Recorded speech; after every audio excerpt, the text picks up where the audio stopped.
За та бүгдэд энэ өдрийн энд хүргье.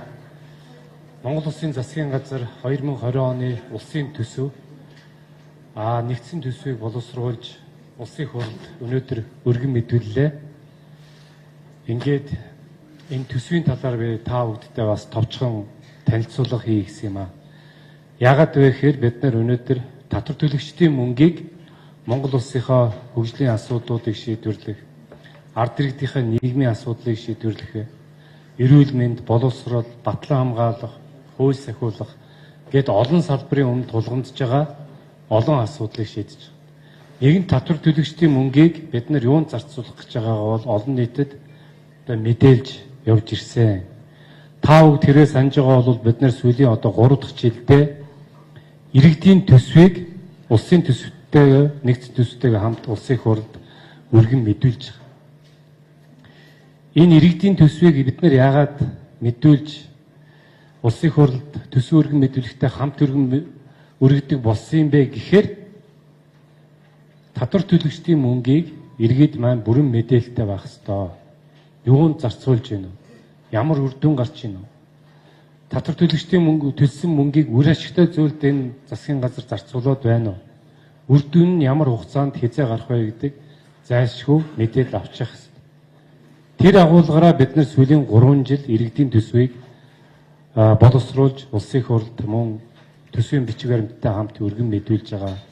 Энэ агуулгаараа бид нар нийт ард иргэд аж ахуй нэгж энэ төлсөн татвар юунд зарцуулагдж байгааг мэдэх ёстой гэж үзэж байгаа учраас энэ мэдээллийг та бүгд бүрэн хэлбэрээр нь өгч байгаамаа гэдгийг нэгдүгээрт нь би хэлье. За өнөөдөр улсын хурлд өргөн мэдүүлэхээс өмнө бид нар төсвөө засгийн газрын хуралдаанаар 3 удаа оруулж тал талаас нь ярилцаж хэлэлцэж хийсэн. Ингээд бас засгийн газрын 4 жил хэрэгжүүлэх үйл ажиллагааны хөтөлбөр улс орны өмнө тулгамдаад байгаа асуудлууд, эдийн засгийг төрөлжүүлэх, за Монгол улсын эдийн засгт тулгамдаад байгаа эрсдлүүдийг шийдвэрлэхэд холбоотой зардлуудыг бол шийдэж явсан гэдгийг би хэлье. Ингээд та бүгдэд би энэ 2020 оны улсын төсвийн гол онцлог, орон нутгийн төсвийн гол онцлогуудыг та бүгдтэй танилцуулъя.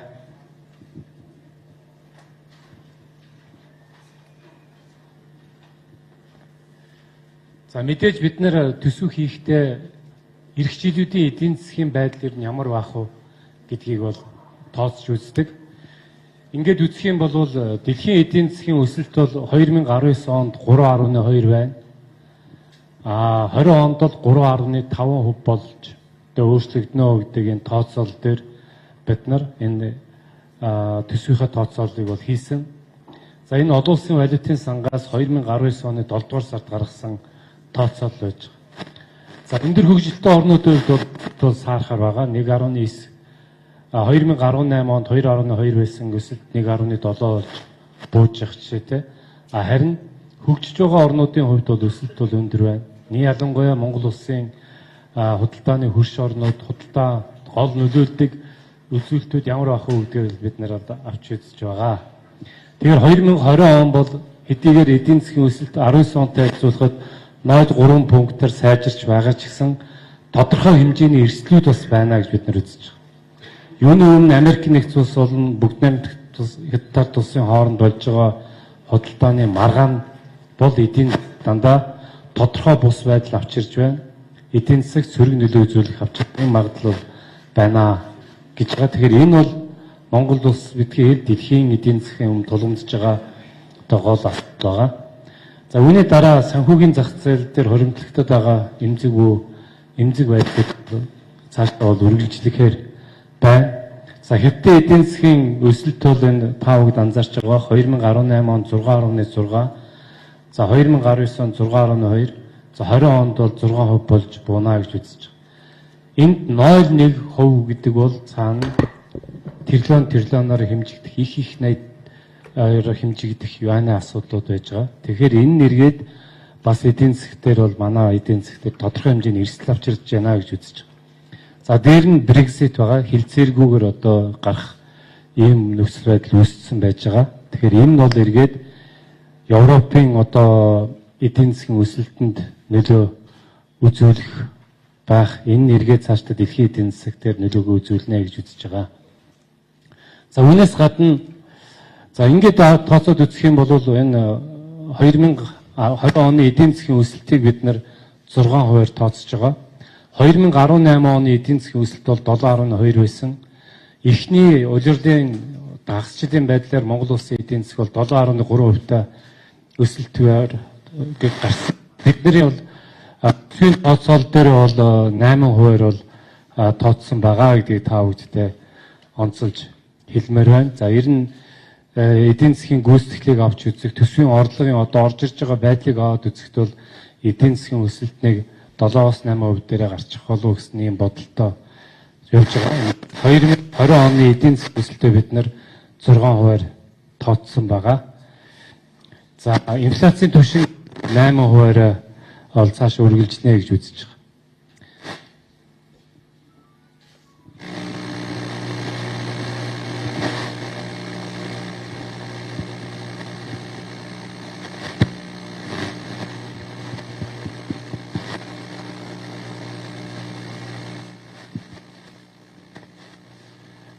За түрүүн би гадаад эрсдлүүдийн талаар ярьсан бол Монголын эдийн засагт бас тодорхой хэмжээний дотоод эрсдлүүд байгаа. За хамгийн гол санаа зовж байгаа зүйл бол энэ саарл жагсаалт байгаа. Мөнгө угаах, терроризмын эсрэг одоо авч хэрэгжүүлж байгаа арга хэмжээнд дээр Монгол бол саарл жагсаалтанд орох магадлал, эрсдэл бол хэвээрээ байж байгаа. Та бүгдээрээ мэдж байгаа 2015 онд маш их хэмжээний мөнгийг одоо өршөөлөн хууль, ил тодын хуулиар өөрчилсөн байв, ил болгосон. За энийг бол олон улсын хэмжээнд дээр бол том эрсдэл гэж үзэж байгаа. За дээр нь арилжааны банкуд дээр хийгдсэн шалгалтууд байж байна. За бас энэ мөнгө угаахтай холбоотой, терроризмтэй холбоотой гэмт хэргийн шийдэгдсэн байдлууд нь өнөөдөр ямар хэмжээнд байна уу гэдэг харагдаж байгаа. Энэ дээрээс үзээд Монгол улс бол саарл жагсаалтанд орох магадлал, эрсдэл бол хэвээрээ байж байгаа. За хэрвээ саарл жагсаалтанд орсон тохиолдолд Монгол улсын зээлжих зэрэгэлд нөлөөлнө, хөрөнгө оруулалтын хэмжээнд нөлөөлнө, гадаадд хийгдэх валютын одоо гүйлгээнүүд нөлөөлөгдөнө. Тийм учраас энэ нэргээд эдийн засгт бас сөрөг нөлөө үзүүлэх ийм эрсдэл бол байгаа. Тэгэхээр бид нар энийгөө бол сангийн амны тооцоо судалгаа болондоо боддоо эрсдлээ бүрэн хэмжээнд тооц ийм байх учиртай байдаг. Тэгэхээр бид нар энэ эрсдлийг бол тооцож байгаа. За хоёрдугаар эрсдэл бол энэ түүхэн эдийн үн эрэлт бол нөлөөлнө. Унах эрсдэл бол бас тодорхой үүсэж байна гэж үзэж байгаа. Яагаад вэ гэхээр Америкийн нэгдсэн улс, Бүгд найрамд Хятад улсын хооронд үүсэж байгаа энэ худалдааны маргаан бол эргээд энэ нь ялангуяа технологийн салбар дээр хийгдэж байгаа, бий болж байгаа нөхцөл байдлууд нь манай экспортын гол нэр төрлийн үн тодорхойгүй байдалд одоо орж байгаа гэдэг байгаа. Тэгэхээр энэ бас эрсдэл байгаа шүү гэдгээ бид нар энийг бол бас төсвийн тооцоолыг хийхдээ бол хийсэн байгаа. За дараагийн нэг нөхцөл энэ үйлчлэлтийн нөхцөл байдал та бүгд санаж байгаа 8 сард баха 9 сарын ихэр чөлөө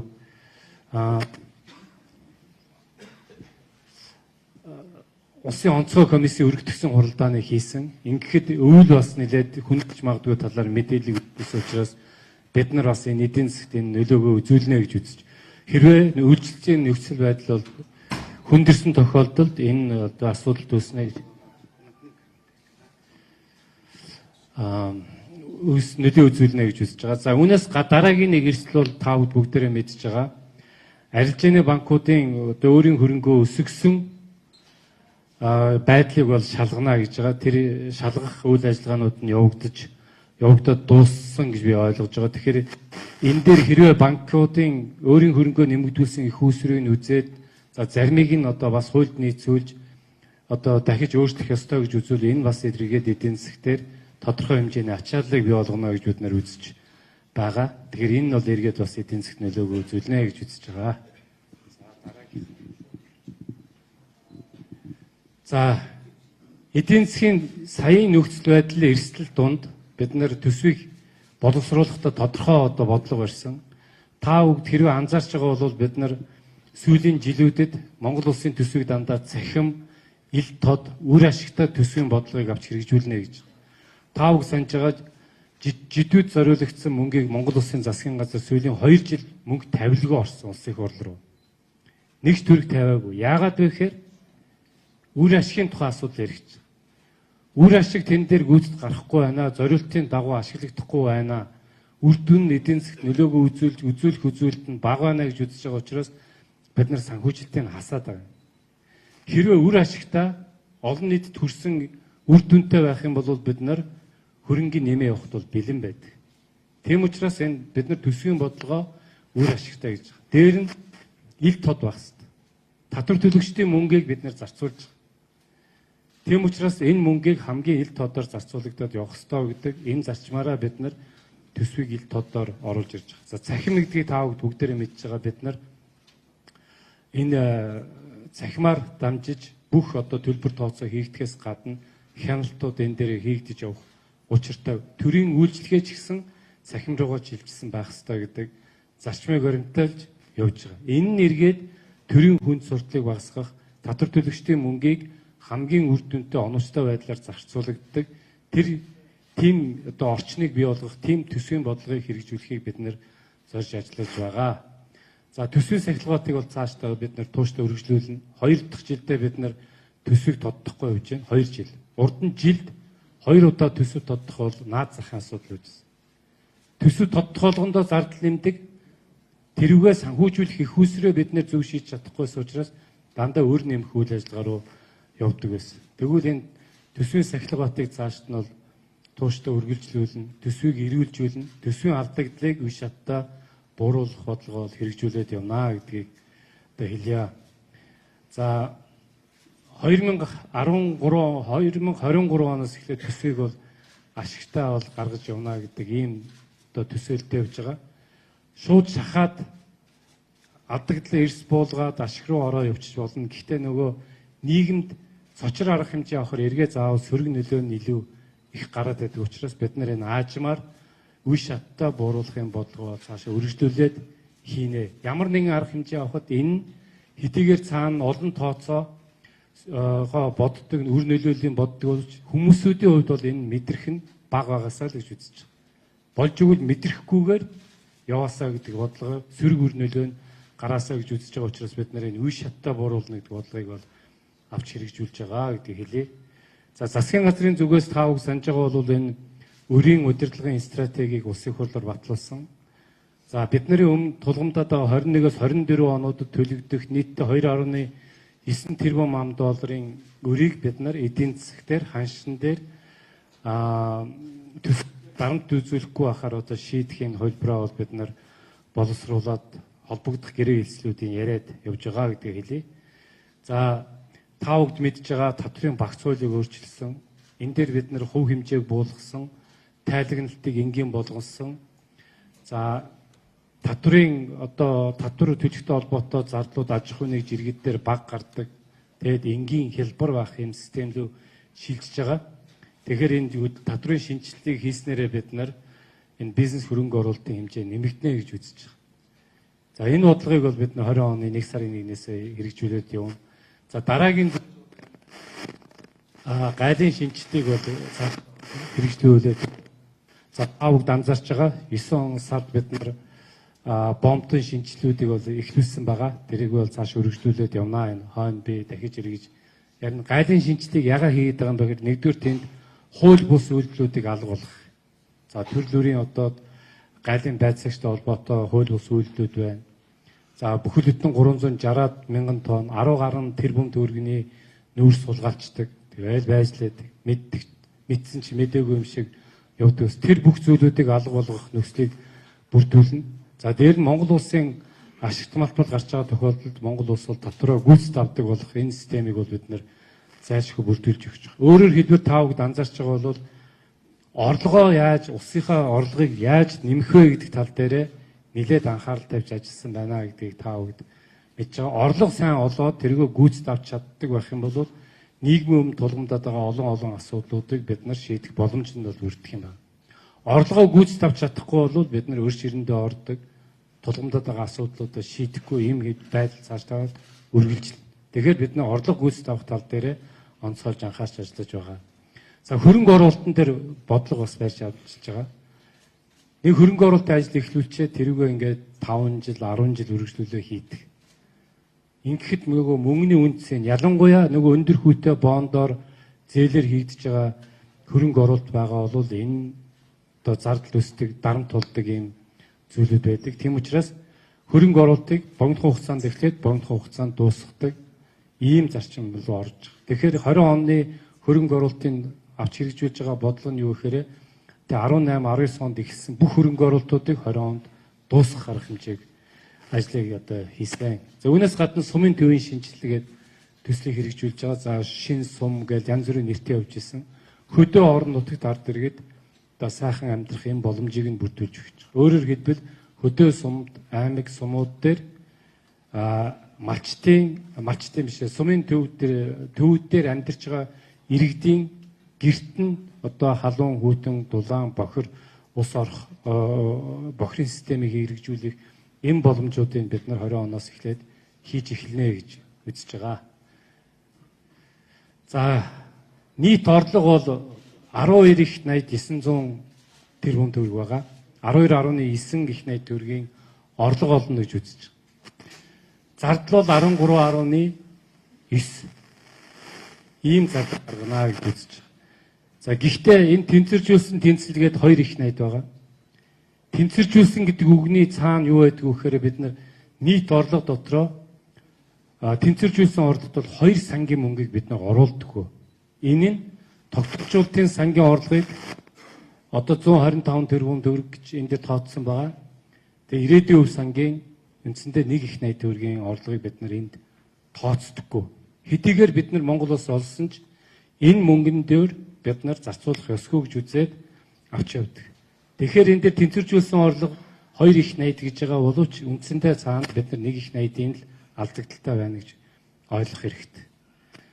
За ингээд задаргаагаар байгаа. Нийтдээ 12.9 их 80 төгрөгийн орлогоос татврын орлого нь бол 10.7 их 80 төгрөг байгаа. Тэгээ үлдсэн нь бусад орлогод байж байгаа. Ийм хэмжээний орлого олно гэж үзэж байгаа. За зардал бол хамгийн өндөр зардал бол энэ тэтгэр тэтгэмж татаас бол 4.2 их 80 төгрөг. За дараагийн хэмжээ бол энэ тавд анзаарч байгаа хөрөнгө оруулалт байгаа. 3.7 их 80. Үүнээс улсын төсвөөр хийгдэж байгаа хөрөнгө оруулалт бол үндсэндээ бараг 2 их 80 руу төгссөн байж байгаа. Түүхэндээ Монгол улсын төсвөөс хийгдэж байгаа хөрөнгө оруулалтын хэмжээ 2 их 80 төгрөг төгөрч байгаа. Тэгэл та бүгд энэ дээр сайн аваад үзээрэй. Энэ хөрөнгө оруулалтуудыг бид нар засгийн газар бол гадны нөгөө гой нэртэй бонд, өндөр хүйтэй арилжааны бондгүй, арилжааны банкудаас зээл авахгүйгээр хийж байгаагаараа энэ хөрөнгө оруулалтууд цагаа олсон үр ашигтай байгаа юм. Боломжийг ашиглаад бид нар одоо хийж авах хэрэгтэй байгаа. Тийм учраас бид нар энэ хөрөнгө оруулалтуудыг зайлшгүй хийж тэгэхгүй бол орлого хүндсэн төсвийн одоо буруу бодлого явуулж байгаа үед хийгдвэл энэ хөрөнгө оруулалтуудыг бид нар өндөр хүүтэй зээлээр хийгдэхээр үр ашиг нь бага болоод байгаа. Тэгэхээр боломжийг бид нар гүйцэд тултал ашиглаж явна гэсэн бодлоо хөрөнгө оруулалтуудаа нэмж өгсөн. За үүний дараагийн зардал нь бол энэ зардал байгаа хэдийн 2.6 их 80 төгрөг байгаа гэдгийг хэлье. За ер нь төсвийн алдагдал ямар явагдсан бэ гэдээ үзэхээр 2016 онд бол төсвийн алдагдал бол дотоодын нийтдэгтхэн 18%. 17 онд 9.5, 18 онд төлөвлөгөөгөөр 8%-тай байсан. Яг гүйцэтгэлээр бид нар ихтэй 0.1% буюу 28 тэрбум төгрөгийн ашигтай. Уг нь 18 гэж ярьж ирсэн. Яг гүйцэтгэл эцэгтнэр гараад ирэхээр 28 болж хувирсан санагдаж байна. Тэгэхээр төсөв бол ингээд 18 онд бол ашигтай. За 19 онд бид нар төсвийн алдагдлыг дотоодын нийтдэгтхэн 5.4% алдагдалтайгаар одоо баталсан. За гүйцэтгэл одоо явж гэн хэвийн одоо бүх мөнгнүүд гараад явж байгаа. За 20 оны төсөөллийг бид нар энэ цаашдаа буулгаж байгаа алдагдлаа хүн би хэлсэн үе шаттайгаар буулгана. Огцон буулгачаар эдийн засгаар иргэдэг нэг шок нь сөрөг нөлөөнийх өндөр байгаад байгаа учраас хэдийгээр төсвийн бодлогын цаана олон тооцоо арга хэмжээнүүд явдаг ч гэсэн энэ хүмүүсүүд бие дээр их бага мэдрээсэй гэж үзэж явдаг учраас бид нар төсвийн алдагдлыг дотоодын нийтдэгтхүүний 5.1-ээр тооцож явсан. Ингээ 22 онд 1.4% болгож явна гэсэн юм тооцоолтой явж байгаа гэдгийг хэлье. Өөрөөр хэлбэл энэ төсвийн алдагдлыг бид нар хоёр их найд гэж байгаа. Тэгээд аваад үзэх юм бол үндсэндээ нэг их найд төгрөгийн одоо алдагдал гэж үзэж байгаа. Энийг бид нар бонд, арилжааны банкудаас зээл авахгүйгээр менежмент хийхээр энийгөө төлөвлөсөн байна. Угаасаа бид нар төсвийнхөө зохиогтойч тэгж бодож байгаа. Төсөв хийгээд алдагдал үүснэ. Энийг бид нар нөгөө арилжааны нөхцөлтэй зээл авч хийх үү? Одоо байгаа боломжоор явчих боломжоор хийх үү гэдэг энэ сонголтоо хийж байгаад зээлгүйгээр цааш үргэлжлүүлээд явна гэдэг сонголтоо хийж тэнцлээсээ бид нар цаашдаа орлогоо бодтой тооцоо тэгээ зардлаа тооцож явдаг. Тэгэхээр бидний хувьд бол энэ хоёр их найдыг одоо өмнөх нөгөө бонд гараад арилжааны банкуд зээл авахгүйгээр энийгөө бүрэн зохицуулах боломжтой байгаа алдагдлаа бол тооцсон байгаа шүү гэдгийг би энэ дээр хэлээ. Энэ дээрээ бол нийлээд бичсэн байгаа. Монгол Улсын засаг 20 онд алдагдлыг санхүүжүүлэх зорилгоор дотоод гадаад бонд гаргахгүй л гэж. Дотоод гадаад бонд гаргахгүй ийм одоо зорилт тавьж ажиллаж байгаа. Ийм байдлаар төсвөө хийсэн. За төсвийн орлого дээр бид нэр орлого нэмэгдүүлэхин тулд ямар арга хэмжээ авч байгаа вэ гэхээр нэгдүгээр татврын шинжил байгаа. За нэлээд удаан ярьсан учраас энэ дээр надад ярих зүйл болов. За гайлын шинжилгээг та бүгд анзаарсан байх. Энэ онд эхлүүлж байгаа бид нар. Уг нь 19 оны төсөв дээрээ бид нар нэлээд мөнгө тавиад орсон, их хурлал дээр хасагдсан. Бид нар дахиад ажлаа үргэлжлүүлээд мөнгөний тавиад орж ирж байгаа энэ дээр. За газрын төлбөрийг одоо бүрэн хураах чиглэлээр бүртгэлийг цахимжуулан газрын төлбөрийг одоо 40% нь сумдад бий болгоно. За бас хийгдэх бас бусад арга хэмжээнүүдийг энэ дээр төлөвлөсөн байгаа. За татврын хуулийн бол та бүгдээрээ мэдж байгаа 20 оноос хэрэгжиж байна. Хувь хэмжээг бол буулгасан байгаа. Нөөтийн буцаан олголтыг бид нар улирал болгож одоо жилд нэг удаа олгож байгаа шүү дээ. Энийг хилцүүлгийн явцад бид нар олон нийтээс санал асуулга явахад улирлаар одоо буцаан олголт авна гэдэг санал давмгаалж исэн учраас бид нар улирал тутамд нөөтийн буцаан олголтыг олгоно. Энд нь эргээд эдийн засгийг идэвхжүүлэхэд хэрэг болно гэж үзэж байгаа бид нар. Тийм учраас нөөтийн буцаан олголтыг улирал тутамд нэг олгож явна. За мэдээж цахимд шилжиж байгаа. Бид нар цахимд шилжиж байгааг дараа тусдан та бүгдэд мэдээлэл хүргэнэ. За бомбын бүтээн байгуулалт байгаа. За замын үүдийн бомбыг бид нар одоо шинжилгээг хийсэн. Энэ бомбын шинжилэл бол 3 их усрээс явж байгаа. Нэгд нь бүгд найрамд хязгаарлуулсан буцалтгүй тусламжаар. Энэ бол замын үүд гашуун сухатын бомбыг хийж байгаа. Дээр нь улсын төсвийн хөрөнгө оруулалтаар хийж байгаа. Энэ нь ялангуяа одоо ухаалаг гарц, эрентхэн, лаборатори зэрэг ажлуудыг бид нар энэ улсын төсвийн хөрөнгө оруулалтаар хийж байгаа. А дээр нь Азийн хөгжлийн банкаар одоо алтан булгийн бомбыг бол хийж байгаа. За дээр нь нэмээд бичигт боршон бомбуудыг мөн хийхээр оруулж ирсэн байна. За орхон айл үүднээсээ л гэж яригддаг. Тэгээ Монгол улсыг зорж ирж байгаа хүмүүсүүд Монгол улсын хил дээр бомб дээр ирээд Монгол улсын одоо бомбууд ямар өнгө төрхтэй байх вэ гэдгийг мэдээж их чухал. Дээр нь хилээр орж гарч байгаа иргэд аж ахуйн нэгжүүд үйлчлүүлж байгаа аж ахуйн нэгжүүдийн хувьд бол үйлчлэгээ хурдан, шуурхай, хууль бус янз бүрийн байхгүй байхаар бүхэм зохион байгуулагдсан байх ёстой. Тийм учраас бид нар энэ дээрээ нэлээд анхаарал тавьж байгаа. Замын үүдийн бүтээн байгуулалтын ажлууд бол эхэлсэн явж байгаа. За алтан булгийн бомбд бол өнөөдрөөс ажил нь эхэлж байгаа. Өнөөдөр. За гашуун сухатын бомб төр одоо бэлтгэл ажлууд нь хийгдээд явж байгаа. Нөгөө компани оруулж ирэх, орон сууц, байр суурь, талбай чөлөөлөх зэрэг ажлууд бол хийгдэж байгаа. Гэхдээ бид нар яг бодиттой ажил хийх болохоор энэ асуудлаа бид нар бол ил өгнө. Ингэснээр зорчигчдын тоо нэмж байгаа, ачаа тээврийн хэрэгслийн тоо хурдан нэвтэрдэг болж байгаа. Экспортын хүчин чадал, импортын хүчин чадлууд нэмэгдэж байгаа. Ил тод камержуулалтын ажлууд бол мөн ялгаагүй хийгдэж байгаа.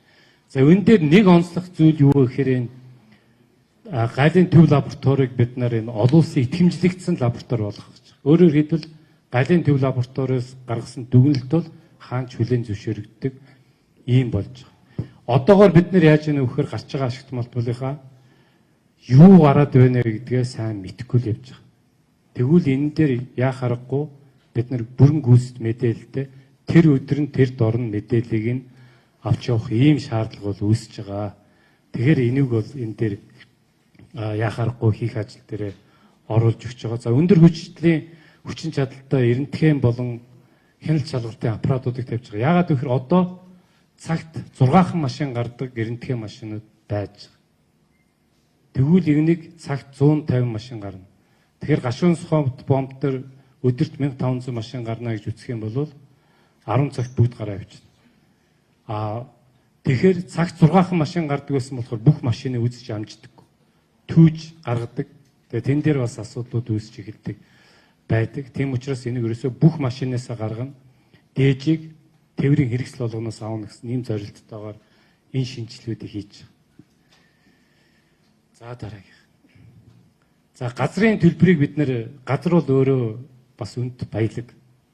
Эндээс бид нар орлогоо бол гүйцэд авч чадахгүй байгаа. Одоо гол асуудал яадаг вэ гэхээр гэрээ байгуулагдах ёстой, тэр гэрээн дээр үндэслэгдээд татвар төлөгдөх ёстой гэдэг. Газрын төлбөр төлөгдөх ёстой гэдэг ийм зарчим явж байгаа. Энэ хамгийн доотлол дээр байж байгаа. Газар олох шийдвэр гаргалаа, гэрээн байгуулагдсан байна уу, байгуулагдаагүй байна уу, автоматар бид нар татврын төлбөрийг авдаг системээр оруулж байгаа. Тэгэхгүй бол гэрээ байгуулах нэрийн цаана энэ төлбөрийг төлөхгүйгээр удах ийм ажлууд хийгдэдэг байна. Эсвэл нэг хүн аваад энэ дээр төлдөгчгүй олон жилээр газрыг өөр дээр байлгаа яваад байдаг жишээнүүд байж байгаа. Гэтэл тэр хэмжээний мөнгийг бид нэр авахгүй байх тийм хэмжээний одоо өндөр хөгжилд очсон улс мөн үү биш үү? Биш. Тэгэхээр бид нар байгаа нөөц болцоогоо бүгднийг л авах хэрэгтэй. Тэгэхээр гэрээгүйгээр автоматар гэрээ байгуулагддаг нь шийдвэр гарлаа тэр дорн мөнгө нь гүйж эхэлдэг л байх хэрэгтэй. Ингэжээж бид нар бас энэ газрын цэгцлэх ажлууд бол цаашдаа хийгдэх байхаа гэж бодож байгаа. Дээр нь газрын төлбөр ногдуулалт бол бүгд цахимжих хэрэгтэй. Хин нэгэн хүндээ тооцоо суугаад байх юм байхгүй. Автоматар шийдвэр гарлаа, хэмжээг нь ялаа, байрлалаа, автоматар тэр нь гарч яадаг. Тэр хэмжээгээр мөнгө нь төлөгдөж яадаг. Төлөхгүй бол тэр холбогдох шийдвэр нь одоо гараа явдаг байх хэрэгтэй. За дээр нь газрын төлбөрийн орлогыг 40% л тухайн сум дүүрэгт нь бол хуваарлдаг болгож байгаа. Өөрөөр хэлбэл ерөнхийдэнд очиж байгаа учраас одоо аймагт нь очдог учраас сумууд өөрийнхөө газрын хойноос хөөцөлдөг төлбөрөө авах энэ ажил бас дутуу хийгдээд байна уу гэсэн юм бодолтой байгаа. Тэгэхээр энэ ажлыг бол бид нар ингэж өөрчилж өгч байгаа. Ингээл бид нар бас төсвийн орлогоо нэмэгдүүлэх боломж нь гарч ирж байна гэж үзэж байна. За уул уурхайн голлох бүтээгдэхүүнүүдийг бас та бүдд хэлье. 20 он дээр бид нар нүүрсийг 42 сая тонноор оруулсан. Өнгөрсөн жил 19 онд бид нар 42-ыг гаргана гэж ütсэн. За бас тодорхой хэмжээний хүндрэлүүд эхний хагаст гарсныг мэдж байгаа. Гэхдээ бид нар энэ жилдээ 39-с 40 сая тонн нүүрс гаргачих болов гэсэн урдчилсан тооцоол байна. 40 хүрэхэд бас амаргүй, гэхдээ бас энийг зорж ажиллана. За 42 онд бол энийг бол амна хийнэ гэж байгаа. За зэсийн баяжмалыг бид нар 2019 онд сая 400 тонноор тооцож ирсэн бол одоо сая 225 тонноор тооцож байгаа. Эрдэнэт оюу толгойн агуулмжууд бас жоохон одоо муудж байгаа гэдэг мэдээллийг бид нар энэ хоёр үйлдвэрээс мэдээллийг өгсөн. За төмрийн үүдрийн хувьд бол гаргалт бол нэмэгдэхээр байгаа. За алт бол олборлтын хэмжээг бид нар 2 тонноор багасгаж тооцож байгаа. За нүүрсний үнийн хувьд бол үн хэвээрээ 75 одоо боловс лагу кокс ч бол 75-аараа. За кокс гэсэн нүүрсийнх бол 125-аар гарна гэж тооцож байна. За зэсийн үн бид нар тооцдог аргачлалтаа яг тэр аргачлалаараа тооцоод өгчдөг. Одоо тэр хэмжээгээр тооцсон валютын сангийн тооцоо голлож явдаг. Ингээд 5991 гээд өнгөрсөн жилийнхээс доошоо буулгаж тооцсон байгаа. За төмрийн өдрийн үн өснө, алтны үн өндөр байна гэж одоо тооцоо хийсэн байгаа. За ингээд төсвийн орлогыг аваад үзэх юм бол бид нар 19 онтой харьцуулах юм бол төсвийн орлогыг 1.8 их 80 төгрөгөөр бол нэмэгдүүлж тооцсон. За нийгмийн зардал дээр нэлээд хэд хэдэн арга хэмжээнүүдийг бид нар авч байгаа. За боловсролын тогтолцоотой холбоотой энэ эрэлт нийлүүлэлтийг зохистой хангах чанартай боловсролын тогтолцоог одоо дэмжих зорилгоор хэд хэдэн арга хэмжээнүүдийг авч хэрэгжүүлсэн. За үүний дотор энэ мөсөдөд мэрэгжлийн сургалт төлөвлөгөөний төвүүдэд суралцагчдад 19 оноос эхлээд 100 мянган төгрөг олгож ирсэн. Энүүгээ 200 мянган төгрөг олгож өөрчилж байгаа. За энэ дээр бид нэр нэлээд одоо анхаарал тавьж байгаа. Яагаад гэвэл улс орон дээр нэлээд хэмжээний хөрөнгө оруулалт бүтээн байгуулалтын ажил хийгдээд эхлэхээр тэнд ажиллах хүчин ерөөс олдож өгдөг. Тэгэхээр энэ дээр боловсрал дээр бид нэр тогтолцоон дээр одоо гажиг байна л гэж үзэж байна. Тэгэхээр засах арга хэмжээгээ бид нэр улсын төсөвтэй холбоотой ийм арга хэмжээнүүдийг авч байгаа. За 2012 оноос хойш бол цэцэрлэгийн хүүхдийн хоолны мөнгийг огт нэмээгүй юм байлаа. Дотор байрны хоолны мөнгийг нэмээгүй. Ерөнхий боловсролын сургуулийн үдийн цаг хөтөлбөрийн зардлыг огт нэмээгүй байсан. Тэгээд энэ удаа бид нэр 50% нэмэгдүүлж тооцож байгаа хойно орж ирэх баг. За нийгмийн даатгалын сангаас мөнгө олохдоо төрийн эмнэлэг, хувийн эмнэлэг гэдэг ялгаж олгодог. Төрийн эмнэлэгт нэг, хувийн эмнэлэгт нь бага олгодог бол бид нэр энэ төлбөрийг нижид тогтоож өгч байгаа. Ингэснээрээ бид нар бас хүмүүсүүд үйлчлэгээ авахд төрийн эмнэлэгт очрлоо дээлдэхгүй бас үйлчлэгийг юм ялгартай байлгаж болохгүй гэж үзэж адилхан авдаг болгож байгаа. Энэ эргээд цаана иргэдээ арж үтсэн бодлого байгаа гэдгийг би бол та бүдтэй хэлмээр байна. За дээр нь бие даалгах чиглэлийн ажлуудыг нэлээд санаачлагыг дэмжихээр одоо оруулж ирж өгсөн байгаа. За нийгмийн суурин үйлчлэгээний чанар хүртээмж иргэдийн бодит орлогыг нэмэгдүүлэх чиглэлээр энэ малчит хуваарийн хөдөлмөр эрхлэгчдийн хувьд 1995-аас 2019 оны хооронд төлж чадаагүй шимтгэлээ төлөх боломжийг нь олгож өгч байгаа. Энэ хууль нь бол гарчихсан байгаа. Энийг одоо хэрэгжүүлээд явнаа гэж байгаа. За эхчүүдийн ажилласан жилийг хүүхдийн тоогоор нь нэмэгдүүлэх, даатгалгүй эхчүүдийн нийгмийн даатгалын шимтгэлийг төр хариуцах хуулийг хэрэгжиж эхлэх юм. Энийг бол хэрэгжилтийн бүрэн ханхаар тавьж өгсөн. За хөнгөлтөө нөхцлөөр эрт тэтгэврт гарсан зарим эхчүүд, эмэгтэйчүүдийн тэтгэврийн хэмжээг нэмэгдүүлнэ гэж байгаа. Энэ бүгд найрамдах Монгол ард тус гэж байх үед хийгдсэн одоо ажлууд байгаа. Тэргээ гүйцээж байгаа. За 2014 оноос хойш энэ цалин тэтгэмж бол нэмэгдэхгүй байсныг сүүлийн 2 жил бид нар дандаа инфляцийн түвшинтэй нь уялдуулаад нэмж байгаа. Инфляцийн түвшингээс дээшээ нэмчихээр үн өслөө гэдэг хэл ам нэлээд гардаг. Тэгвэл инфляцийн түвшинтэй нь уялдуулаад нэмчихээр одоо та бүгд анзаарч байгаа юмны үн яг энэ цалин үнийн өсөлтөөр нэмэгдлээ гэж яригддаг зүйл бол ер нь баг гарахгүй байгаа. За махны үн гэдэг нь өөрөө тэр махны зах зээлтэй дээр гарсан динамик өөрчлөлтөдтэй холбоотой өөрчлөлтүүд байгаа.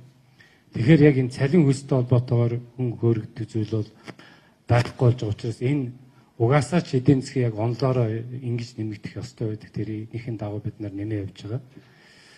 За төрийн албаны шинэ хууль хэрэгжиж эхэлж байгаа. Тэндүүнтэй холбоотой бас тодорхой хэмжээний зардлууд бол гарч ирж байгаа гэдгийг хэлье. Тэр бүрийн санхүүжүүлэхээр байна.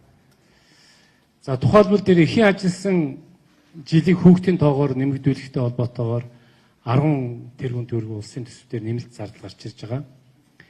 Хөнгөлтөө нөхцлөөр эрт тэтгэврт гарсан зарим эхчүүд, эмэгтэйчүүдийн тэтгэврийн хэмжээг нэмэгдүүлэхтэй холбоотойгоор 12.7 нөгөө бүгд найрамдах Монголоор тус гэж явах үеэс хийгдсэн зүйл.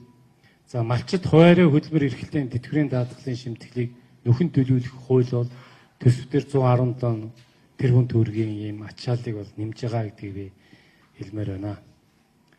Тэгээд зүгээр жишээ аваад үзье. Эхийн ажилласан жилийн хүүхдийн тоогоор нэмэгдүүлэх хууль гэж байна. Шимтгэл төлсөн жил нь 27 болвол 4 хүүхэдтэй их бол нэг хүүхдийн тоогоор 1.5 жилээр үрж гэнэ. 4-ийг 1.5-аар үржихээр 6. 27 жил шимтгэл төлсөн байвал тэр хүний 33 жил шимтгэл төлсөн гэж тооцсон. 4 хүүхэдтэй 20 жил шимтгэл төлсөн байвал 6 нэмэгдээд 26 жил төлсөн гэж үзэж тэтгэвэр нь хэмжээ нь өөрчлөгдөх юм. Тэгээд яг энэ дээрээс тэтгэвэр 444 мянган төгрөгийн тэтгэвэр авч байгаа хүн бол 492 авнаа гэсэн үг. Яг энэ хэмжээгээр дагаад нэмэгдэнэ гэсэн үг. За малчин хуваарийн хөдөлмөр эрхлэгчийн тэтгэврийн даатгалын шимтгэлийг нөхөн төлөвлөх хууль бол жишээлбэл 10 жилийн хугацааныг би нөхч төлөё гэвэл тэр хүн төлбөр зохиогдсон нь бол 5 сая төгрөг байгаа. Тэгээ жилд авах тэтгэврийн хэмжээ нь бол 3.2 сая төгрөг байж сар болгонд хуваагдаад авна гэсэн. Тэгээ энэ нь бол нэг удаа төлнө, авах мөнгө нь олон жилийн турш аваа явах юм аа. За цалин хөлсийг инфляцтай уялдуулаад нэмэх 160 тэрбум төгрөгийн зардал орж ирж байгаа. 8% гээд хүн дээрээ бага сонсогдоод байдаг ч гэсэн яг нийт дүнгээр наваад үзэхээр 160 тэрбум төгрөг. За төрийн албаны шинэ хууль хэрэгжиж эхэлж байгаа. Тэр хуулийг хэрэгжүүлэхэд бол 142 тэрбум төгрөг, 143 тэрбум төгрөг нэмэлт шаардлагатай болж байгаа. За энэ дээр зөвхөн жишээ авсан. Төрийн албаны шинэ хууль батлагдсантай холбоотойгоор жишээлбэл 21 жил ажилласан багш бол нийтдээ сая 260 мянган төгрөгийн цалин авдаг гэсэн бол энэ сая 531 болж өөрчлөгдөж байгаа. Өөрөөр хэлбэл өсөлтийн тооцоод үзвэл 18% та байгаа. За үйлчлэгч төрийн захиргааны албан хаагч нар бол ажилласан жил нь өөрөөр авдаг. Нэг жилийн цалинтай тэнцүү хэмжээ нь 12 сарын тэнцүү хэмжээний тэтгэмж авдаг байсан бол одоо энэ ялгааг нь шинэ хуулиар адилхан болгоод ажилласан жилтэй нь гарч иж байгаа. Жишээлбэл 36 жил ажиллавал 15, 20 жил ажиллавал сарын цалин 22 жил өгнө гэсэн үг. Тэгэхээр энэ жилийнхэн сард авдаг мөнгөний жилийнхэн тоогоор үржиж явчих учраас яг энэ дээр төрөн хэлдэг 143 тэрбум төгрөгийн зардлуудын гол ялгаанууд нь энэ дээр явж байгаа. Өөрөөр хэлбэл инфляцийн түвшинтэй уялдаад нэг нэмэгдэх нь дээр нь төрийн албаны шинэ хууль хэрэгжиж эхэлж байгаатай холбоотойгоор төсвүүдээр бас тодорхой хэмжээний зардлууд гарч тэр төрийн тэнд ажиллаж байгаа хүмүүсүүдийн бас орлого нэмэгдэх ийм боломж бол бүрдэж байна. За бүх тэтгэр гэдэг бол хоёр сангаас гардаг тийм ээ. Нэг нь нийгмийн даатгалынхаа тэтгэмжийг шимтгэлийг төлөө явж байгаа бол нийгмийн даатгалын сангаас нэг авна. За нөгөө бас боломжгүй хүмүүсүүд нь бол нийгмийн халамжийн сангаас тэтгэр авч явдаг. Тэгэхээр энэнийг нэмэгдүүлсэнтэй холбоотойгоор 150 тэрбум төгрөг нэмэгдэж байгаа. 418 мянган хүний бол энэ нөлөөллөө үзүүлэх ийм нэмэлт явагдаж байгаа. За нийгмийн халамжийн бас авдаг тэтгэврийг бас 8% инфляцийн түвшинтэй уялдуулаад нэмэгдүүлсэн учраас 17.5 тэрбум төгрөгийн зардал гарна. Энэ дээрээс 137 мянган хүний эрх ашиг бас энэ дээр давхар шийдэхтэй асуудал бас шийдвэрлэгдээд явж байгаа. За эрүүл хүүхд хөтөлбөр дээр энэ 20 онд зардлыг 5.3 тэрбум төгрөгөөр бол нэмэгдүүлж өгсөн.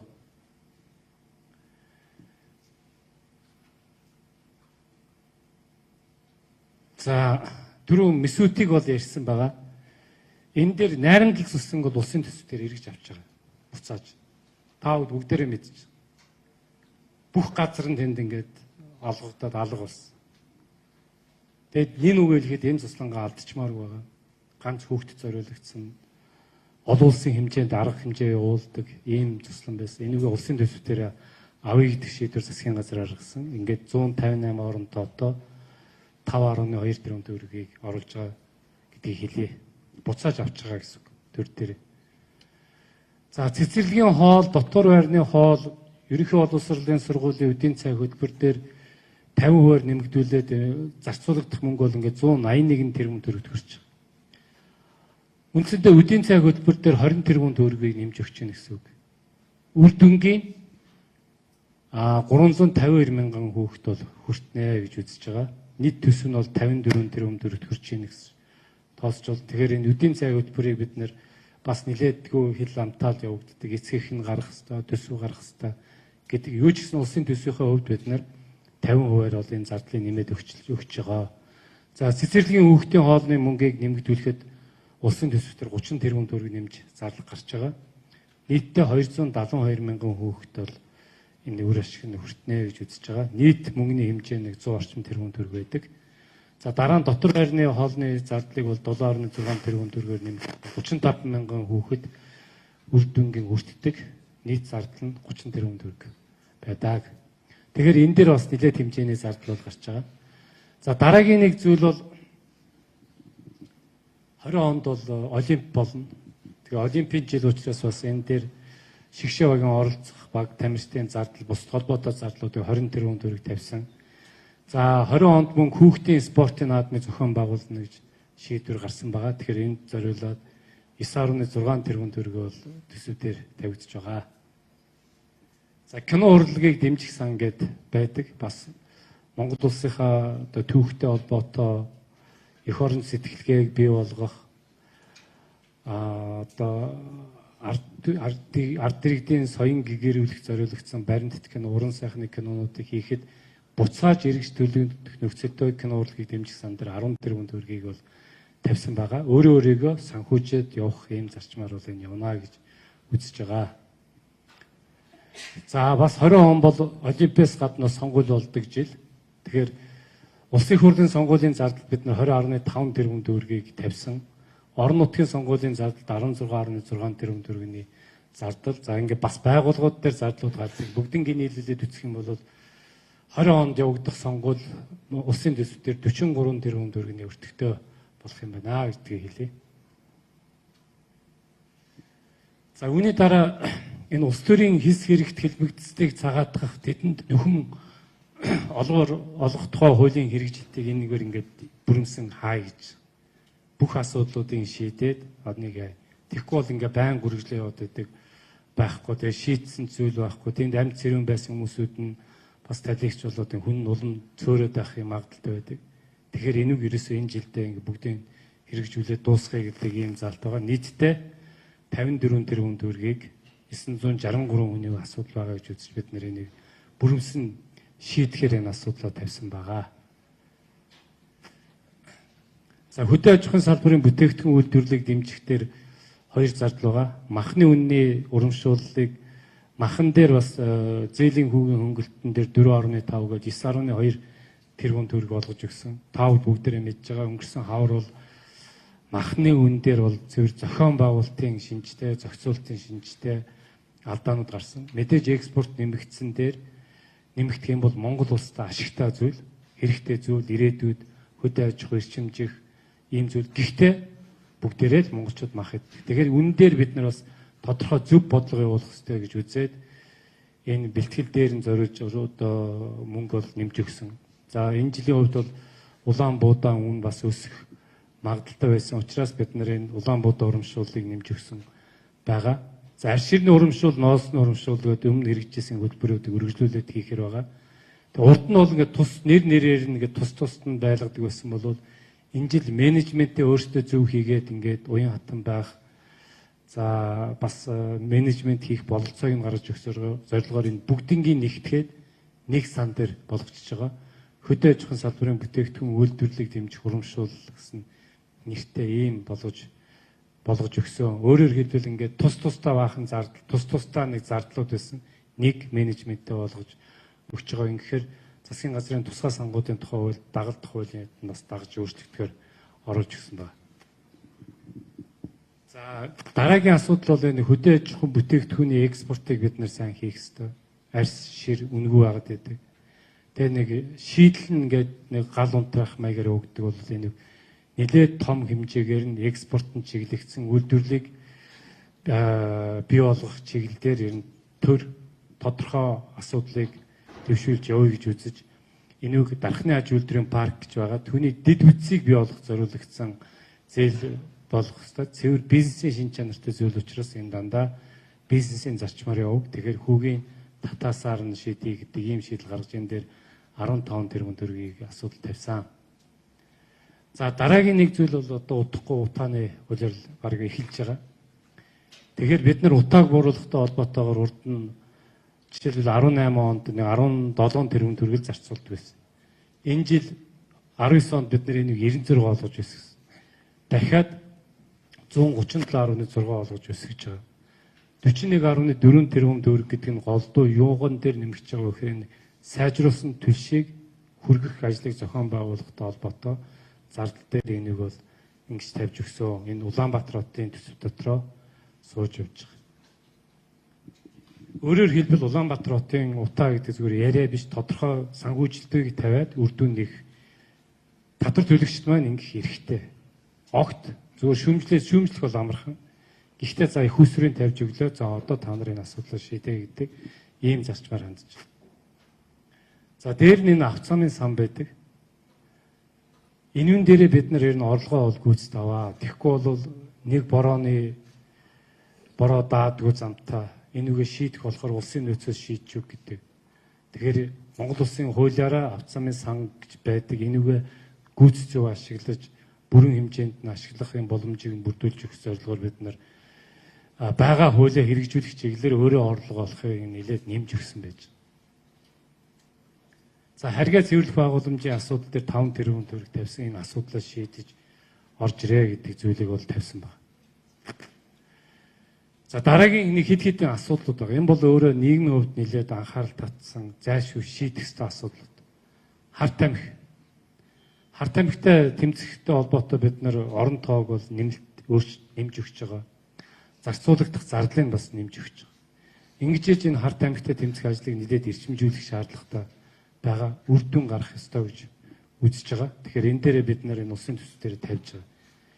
За үүний дараа бол байгаль орчны эсрэг гэмт хэрэгтэд тэмцэх экологийн цагдааг бүрдүүлэхэд нийтдээ 228 үүнд гарах зардал нь 4.8 тэрбум төгрөг гэж байгаа. За та бүгдээрээ мэдж байгаа бох. Ямар ч зөвшөөрлгүйгээр энэ уул уурхаалуу дайраад орчдөг. Хинч зогсоож чаддгүй, хинч ядгүй дураараа тэнд үйл ажиллагаанууд явагддаг. Төртөө улс боловч төргөө юм шиг аашилдаг. Хуулиас гадуур үйл ажиллагаа явуулдаг хүмүүсүүд. Тэрвний энэ ажлыг бол бид нэр цаашдаа бүрэнсэн цэгцлэх учиртай. Тэрвэн дээрээ төрийн дээрээ орон тоогоо нэмж задлаа бол нэмж. За мөнгө угаах терроризмтэй тэмцэх гэх түрүүн би саарл жагсаалт гэдэг бол Монголын эдийн засгийн өмнө тулгамдж байгаа, улсын өмнө тулгамдж байгаа эрсдлүүдийн нэг гэсэн түүнтэй холбоотой орон тоогийн ч нэмж зардлын ч бас тавьж өгч байгаа гэдгийг бас хэлье. За хөрөнгө оруулалтын талаар би товчхон ярив. Үндсэн 3 зарчим барьж байгаа. Эхлүүлсэн төслөө бид нэр бүрэмстэн дуусгая. Дээр нь бас цацаагдаад ингээ хайчихсан. Баахан мөнгө зарцуулж байгаа дуусгахгүйгээр хайчихсан объектуудад дуусгаа. 18 онд бас заримд ингээ мөнгөний тавьсан бас ажлаа эхлүүлж чадаагүй. Эсвэл ажлаа дутуу хийгээд мөнгө авч чадаагүй байсан. Бүх санхүүжүүлэлтийн олгоё гэсэн юм зарчмаар хөрөнгө оруулалтанд хандсан. Энэ бүх юм дээр нийлээд 1 гаруй их 80 төгрөгийг зарцуулагч. За дараа нь бол эдийн засгийн өсөлтийг дэмжих нийгмийн хэрэгцээ шаардлагад нийцсэн төслүүдийг одоо хэрэгжүүлээ. Энэ дээр нь мөнгө тавья гэж байгаа. Тухайлбал энэ соёл урлагийн салбар, ялангуяа аялал жуулчлалтай холбоотой салбарын хөгжил. Аялал жуулчлалыг бид нар зөвхөн уул уурхай гэдгээс гадна хөдөөжихөн бүтээгдэхүүн экспорт, аялал жуулчлал гэдэг экспорт, үл үзэгдэх экспорт гэж нэрлэгддэг энэ аялал жуулчлалын салбарыг бид нар хөгжүүлэх тусмаа олон хүн ажлын байртаа олно, валютын орлого олно гэж үзэж байгаа. За дээр нь цахим илт тод үр ашигтай хөрөнгө оруулалтын бодлого хэрэгжүүлнэ гэдэг голдоо энэ хөрөнгө оруулалтын тавигддаг хяналт, зардал санхүүжилтүүдийг энэ цахимын хэлбэр рүү шилжүүлж байгаа бодлого цааш үргэлжлэнэ. За түрүү хэлсэн улсын төсвөр хэрэгжих хөрөнгө оруулалтын хэмжээ ингээд 1,980 буюу үндсэндээ 2,80 төрж байгаа нь Монгол улсын түүхэнд хамгийн өндөр хэмжээ түүхэндээ хүрч байгаа. Энэ дээр нэмэгдээд гадаадын зээл тусламжаар хэрэгжих хөрөнгө оруулалтууд бас байгаа гэдгийг хэлье. За энэ дотроо бол шилжихдээ бол 1,80 төгрөг зарцуулж байгаа. Өөрөөр хэлбэл дуусгах гэдэг дээрээ шинэ хөрөнгө оруулалтын дээр 614 тэрбум төгрөг. За энэ концесс гэдэг нэлээд их хэмжээний концесс өмнө байгуулсан байсан шүү. Энүүгээ бас хийх ёстой. Яагаад гэвэл хөрсгийн засгийн газар байгуулагдсанаас хойш $1 гадаад бонд аваагүй, гаргаагүй. 1 төгрөгийн ч дотоод зээл аваагүй, дандаа өөр дарж ирсэн арилжааны банкуудын 3 дугаарт нь нэг ширхэгч концесснийг хийгээгүй, 1 төгрөгийн ч баталгаа засгийн газрын баталгаа бол гаргаагүй. Өөрөөр хэлбэл санхүүгийн сахилгуудыг ер нь юмаа зэгцлэх юм зорилтоор тавьж явж шийдсэн. За нэг хэд хэдэн зүйлүүд байгаа. Энийг бол онцлогоод хэлж. Энэ өөрөө цаана Монгол улсынхаа түүхийг, соёлыг баталгаажуулах, энүүгээ бас олон нийтэд хүргэх, дээр нь аялал жуулчлалыг одоо бодиттой агуулгаар контенттой болгох зорилгоор нэлээд хэдийн хөрөнгө оруулалтуудыг бид нэр зоригтой тавиад явж байгаа. Шийтгэс ч ургаа байхгүй. За ингээд байгалийн түүхэн музей гэдэг энэ их тэнгэр дээр наад талд нь хийгдэх хөрөнгө оруулалт байгаа. Энэ дээр 94.4 тэрбум төгрөг зарцуулагдана гэсэн тооцоог бол холбогдох яам нь хийж ирүүлсэн. Санхүүжих дүнгийн ингээ 32 тэрбум төгрөгөөр Чингис хаан музейн барилга байгаа. Одоо энд байгаа музейг барилга дээр хийгдэх 53 тэрбум төгрөг. Бүгднгийн одоо энэ ондоо багтаана гэж үзэж 53 тэрбум төгрөг санхүүжих дүнгийн тавьсан. Үндэсний урлагийн их театр гээд 152 тэрбум төгрөгт босно гэсэн тооцоо хийсэн бай. Санхүүжих дүнд одоо 30 тэрбум төгрөг байгаа. За үүний дараа улсын драмын эрдмийн театр, төв номын сан, дуур бүжгийн эрдмийн театр гэсэн энэ 3 барилгын шинжлэх хөрөнгө оруулалтын асуудлууд байж байгаа. Яагаад гэвэл энэ 3 объект гурван дээр нь мэрэгжлийн хяналтын дүнэлтүүд гарсан. Тэм учраас энийг одоо шинжлэх асуудлууд одоо мөн яамдуудаас нь холбогдох яамдаас нь бичигчилт нэрээд хөрөнгө оруулалт дээр тавигдсан байгаа. За үндэсний төв цэнгэлт хүрээлэнг бол барина гэдэг ажил бол яригдж байгаа. За яаж хэлбэрээ хийх нь бол Улаанбаатар хот дээр яригдаад улсын төсвөөс одоохондоо бид нэр тодорхой хэмжээний 5 тэрбум төгрөг явж байна. За шинжлэх ухааны инновацийн төвийн кластер баригдах ийм байгаа. Зураг төсөв нь бэлэн биш байгаа даа. Тэгэхээр энэнийг бас холбогдох зардлын энэ дээр тавьж өгч явж байгаа гэдэг хэлье. За нийслэл хот энэ гал унтраах аврах 10 дугаар ангийн барилгыг бол цоо шинээр барих гэж байгаа. За дээр нь улсын бүртгэлийн үйлчлэгээний цогц төвийг бол муу ялгаа байхгүй хийхээр явж байгаа. Энэ дээрээс өөрөөр хэлбэл хүмүүсүүд төрөөс авдаг үйлчлэгээний ихэнх нь бүртгэлтэй холбоотой мэдээлэлүүд авдаг. Тэгэхээр энэ дээрээ төрийн үйлчлэгийг ард иргэд төргийн шуурхай хүнд сурталгүй хүргэх нөхцлүүдийг нь хангах зорилгоор энэ хөрөнгө оруулалтуудыг хийж байгаа гэдгийг хэлье. За дараагийн зүйл бол шинэ хөрөнгө оруулалтын дээр нэмэгдээд хийгдэх ажлууд бол энэ зарцаагдсан төслүүд гэж байгаа. Хийж байгаа хайчихсан. Янз бүрийн асуудал. Ямар нөхцөлтэй байдгүй гэхээр зарим санхүүжилт бага байна гэдэг. Тэгэхээр нэмэлт санхүүжилттэй шаардлагатай бол энэ заавал экспертийн дүгнэлттэй байх хэрэгтэй. Энэ баталгаажсан байх хэрэгтэй. За шаардлагатай санхүүжилтийн шийдчихээр тэр хөрөнгө оруулалт бүрэн эцсийн байдлаар шийдэгдэх ёстой гэдэг ийм зарчим тавигдж байгаа. За дээр нь ашиглалтанд орсон төслүүдийн гэрээний үлдэгдэх санхүүжилт. Ингээ нийтдээ 23 төслийн 23 тэрбум төгрөгийг төслүүдээр суулгаж өгсөн байна. За дараа бол энэ 18 онд ажлаа хийж эхлэх ёстой бол хийж эхлэегүй. За хийж амжаагүй мөнгөд төсөд хураагддаг. Тэр мөнгүүдийг бүгднийг буцаагаад болгож байгаа. Ийм асуудал нийтдээ 38 объект дээр.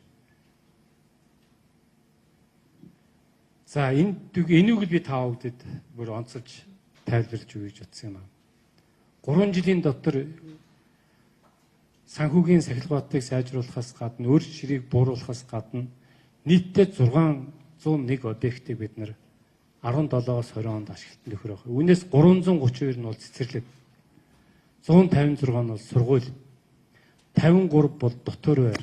68 бол соёлын төв, 92 нь эмнэлэг эрүүл мэндийн төвүүд. Ингээд энэ бүгдийг аваад үзэх юм бол энэ 3 жилийн дотор бид нар бас ийм хэмжээний хөрөнгө оруулалтуудыг хийж чаджээ. Нийтдээ 3 гарчим их найт төгрөгөөр 601 барилгыг ашиглалтанд оруулж байна гэдгийг бас онцолж хэлмээр байна. Хэдийгээр ийм их хэмжээний хэдийгээр өөрөө цэгцлэх төсвөө цэгцлэх ажил хийж байгаа ч гэсэн бид нар бас энэ бүтээн байгуулалт хөрөнгө оруулалтын ажлуудыг амжуулж хийсэн шүү гэдгийг би бас энэ төсвийг хэлэхдээ бас та бүхэнд мэдээлэл өгье гэж бодож байна. Орон нутгийн төсөвтэй холбоотой хэдхэн зүйлийг нэмж өгье гэж ярих гэж утсан. Орон нутгийн хөгжлийн сан дээр 188.4 тэрбум төгрөг байдаг. Энэ хаанаас ордог вөхөр ашигт малбарын нөөц ашигласны төлбөрийн 5%, газрын тосны нөөц ашигласны төлбөрийн 30%, дотоодын бараа үйлчлэгээ нөөтийн 5%. За ашигт малбарын хайгуул гэсэн ийм юунууд байсан. Харин ашигт малбарын хайгуулын тусгай зөвшөөрлийн төлбөрийн 50% өгдөг байсан. Энийг 100% болгож байгаа одоо. Дээр нь 2 орлогыг нэмж өгч байгаа орон нутгад өөрсдөө хоригдлуулдаг. Энэ нь юу гэхээр ашигт малбарын ашиглалтын тусгай зөвшөөрлийн төлбөрийн 50%-ийг нь орон нутагт нь өгч байгаа. Энэ нь ашигт малбарын нөөц ашиглалтын төлбөрийн орлогоос улсын чанартай томоохон төсөл арга хэмжээг хэрэгжүүлэгч хуулийн этгээдийн төлсөн амнаатын орлогыг хассан зэрэг 10%-ийг нь орон нутагт нэмж өгч. Өөрөөр хэлбэл орон нутагт дэх санхүүгийн эрх мэдлийг бас бид нэмж ийм орлогууд байгаа. Тэр хэмжээгээр орон нутгийн хөгжлийн сан бол нэмэгдэж байгаа. За тэгвэл нэг жишээ авч тайлбарлая гэж утсан. Зарим сум бол энэ орон нутгийн хөгжлийн сан нь бол их мөнгө авдаг, зарим нь бага авдаг. Ягаад гэвэл саяын тэр орлогынхаа хэлбэрүүдээс хамаарна. Тухайлбал Сүхбаатар аймгийн Сүхбаатар сум бол 2.2 тэрбум төгрөг авдаг. За энэ дээр бол яг Хүсгэл аймгийн Гэрэнчил сум 3.3 сая төгрөг л авч байгаа. Өөрөөр хэлбэл байгалийнхаа баялагийг ашиглах, тэр нөөтийн ашиглалтыг татвараа сайн хураах зэрэг үйл ажиллагаатай энэ санхүүжилтүүд бүгд холбоотой явж байгаа. Энүүгийг бас харуулж өгөө гэж бодож байгаа. За энэ дээр би түрүүн хэлсэн сумын төвүүд дээр аймгийн төв сумын төвүүд дээр амьдарч байгаа иргэд тавтаа тухтаа амьдрах орчныг нь хангаж өгч байгаа. Айлын хашаалуу цэвэр ус, дулаан, бохин шугамл оруулах энэ ажлыг бол үзэж байгаа. Ингээд сумын төвийн шинжилэл гэсэн төслүүдийг хийн. Эхлээд зураг төсвүүдийг бол сумууд өөрсдөө орон нутгийн хөгжлийн сангаас хийн. Улсын төсвүүдээр бид нар 4 сумыг жишээ болгож авч хөрөнгө оруулалт хийхээр холбогдох хөрөнгийг нь бол тавьсан. Бүс бүсдээр нэг сум гэж үзэж байгаа. Сумын сонголтоо холбогдох яам нь бол хийнэ гэж үзэж байгаа. За үүний дараа нэг засгийн газрын улсын өөргөөд нэг холилдоод зарим гүйцсэн ойлгохгүй учраас буруу тайлбарлаад яваад идэх зүйлүүд. Би энэ одоо таавд төсөөлж байгаа энэ 29.7 тэрбум гэдэг бол Монгол улсын нийт төр. Монгол улсын нийт гадаад төр. Энэ нэг бөөрийнхөө бол 1 тэрбум доллар. Та нар тоолоод үзэж болно. 30 ширхэг бөөрийнхөө байгаа. Эхлээд энэ улсын гадаад төр гэдэг дотор бол аж ахуйн нэгж компаниудын зээл бол хэд вэ нөө? 18.2. 18 бөөрийнхөө байна гэсэн. За энэ дотор бол оюу толгой энэс 18.2-аас оюу толгой 9 тэрбум доллар байна шүү дээ. Энэ хэдийгээр тэр оюу толгойн 66% эзэмшиж байгаа хүмүүсүүд гаргасан бай Монгол улсаас л гарах мөнгө. Тэм учраас энэ Монгол улсын гадаад өрөнд тооцогдож явдаг. Хэдийгээр тэр 90 тентэ оюу толгойн хувь эзэмшигчд нь зээл аваад оруулж ирсэн ч гэсэн тэр Монгол улсаас гарна гэсэн агуулгаараа энэ бол манай гадаад өрөнд орж явдаг.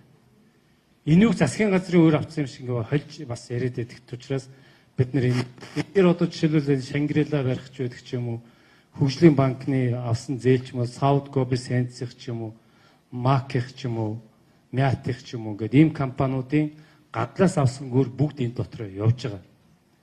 Тэгэхээр бид нар энийг яг улс засгийн газар дээр ирэх нь хэдвэ гэж үзэхэд бол энэ бол аж ахуй нэгж компаниуд авсан зээлээ. Эднэрт хэрвээ гадаадын банкуд итгэхэд мөнгө өгч байгаа бол энэ бас сайн шүү. Монголын аж ахуй нэгжүүд өөрсдөө очиод мөнгө олоод ирээд хийж ийн гэж Монгол улсад итгэж байна. Орлого олоход нь итгэж байна. Тэр Монгол улсад үйл ажиллагаанд нэтгэдэг олон л аж ахуй нэгжүүд байгаасаа л гэж хүсэж байгаа. Тэгэхээр ингээд энэ нэг бол бид нар улсын өрөөс бол хасч үзье гэж үзэж. Үүний дараа бол энэ арилжааны банкуд авсан зээл байдаг. Манай арилжааны банкуд гаднаас бас мөнгө босгодог, бонд гаргадаг. Тэр мөнгө нь 2.2 тэрбум доллар.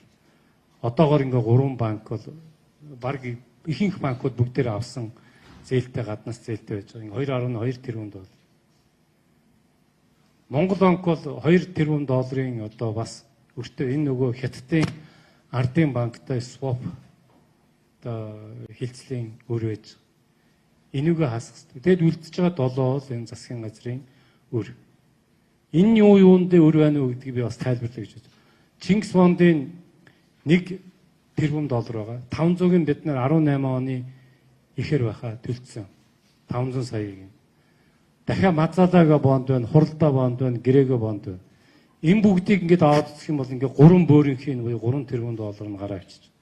Үлдсэн нь юу юм бэ гэхээр 1990 оны шинжилгээ одоо ардчлал зах зээлийн харилцаанд шилжиж эхлэх үеэс авсан зээл. Түүнээс өмнөх өрийг их өөргөд 11.4 тэрбум долларын өрийг 250 сая доллараар шийдээд төлцсөн байдаг. Түүнээс хойшоо авсан бүх зээлүүд байж байгаа. Энэ хугацаанд бид нар эрчим хүчний 34 төслийг хэрэгжүүлсэн. Дөргөний цахилгаан станц, тайшрын цахилгаан станц, 3-4 дээр гадны зээл тусламжаар авч хэрэгжүүлсэн зээл гэх мэтийн бүгд орж ирж байгаа. Улаанбаатар, Төмөр зам эдгээр гээд зам тээвэр дээр бол 42 төсөл байна. Улаанбаатараас Үд хүртэл бид нэр замыг тавьж ирсэн. 120 км замыг 20 сая доллараар барьж ирсэн. Одоо бол 120-ыг бол хэд вэ? 120 орчим сая доллараар барих юм бол тухайн үед 20 сая долларын 6 дахин бага нь өртгөөр бид нар бас энэ зам барьж ирсэн. Хөдөө аж ахуйд зориулж 12 төсөл, эрүүл мэндэд 16, боловсролд 11, ингээ 17 гэдэг. Ийм л төслүүд байж. Эдүүг бид нар эдийн засгийн газрын хувьд бол эдийн засаг төсөвдөр ханшин дээр дарамт учруулахгүйгээр шийдэх хувилбаруудаа бид нар энийгөө боловсруулах явж. Хамгийн гол анхаарал тавьж байгаа зүйл бол энэ. Ягаад гэвэл энэ бондууд богинохон хугацаатай өндөр хувийн хүйт.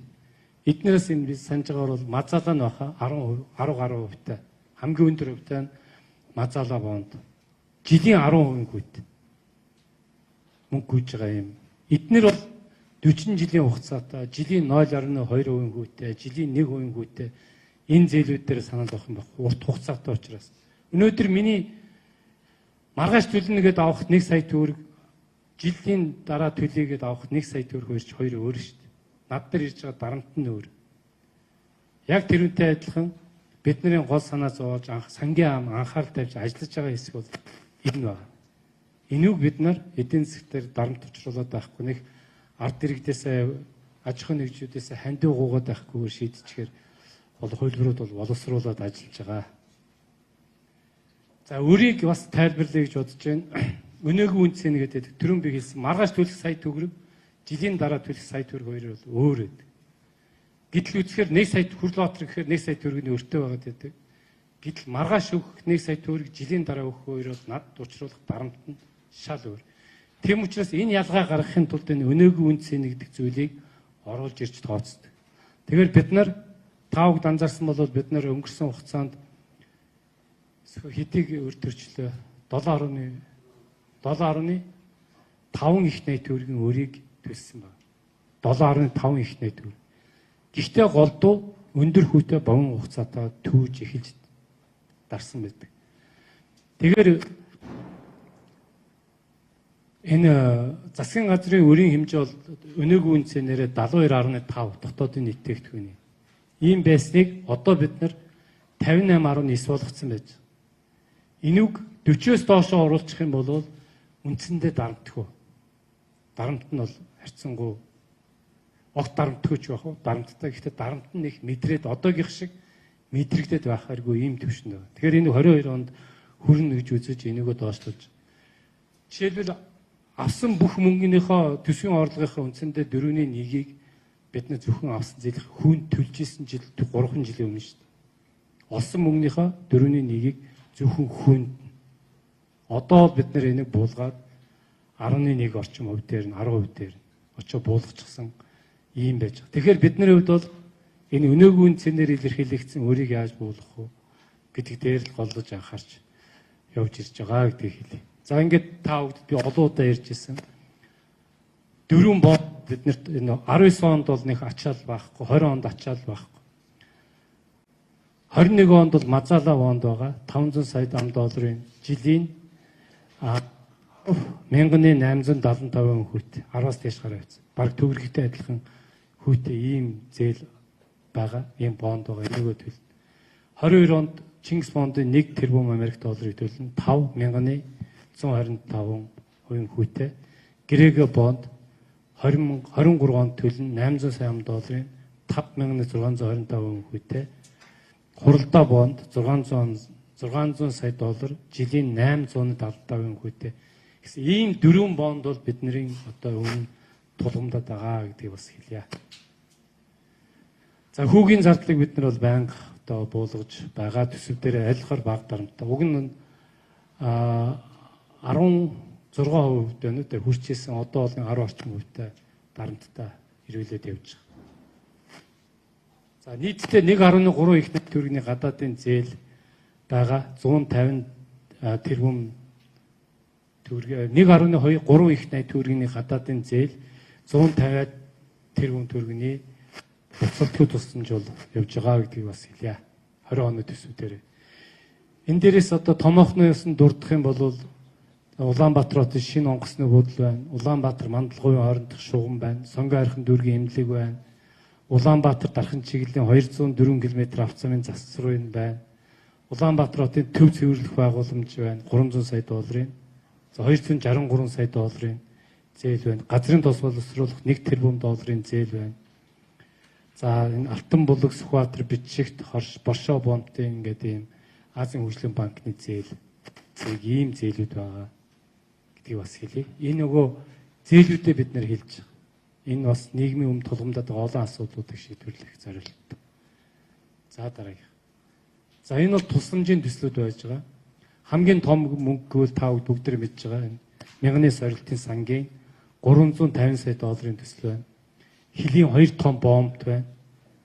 357.2 сая юаны одоо буцалтгүй тусламж байна. Өндөр хааны нисэх онгоцны буудлыг шинжлэх төсөл 1008 айлын нөгөө төр сууршил хорон сууцны төсөл эрүүл мэндийн салбарт бас 14 сая сургууль цэцэрлэг барихад бас 250 сая юаны зээл буцалтгүй тусламжуудыг энийг бол бид нар бүгднгийн бас энэ 2020 онд хэрэгжүүлэх юм аа. За нэлээд урт ярьчлаа. Татвар төлөгчдийн мөнгөний учраас ингээд цаг орчим танилцууллаа. Засгийн газар дээр тус олгоныг 3-аас 4 цаг танилцуулах хийсэн. Ингээд та бүдгийн асуултаа бол одоо хариулъя.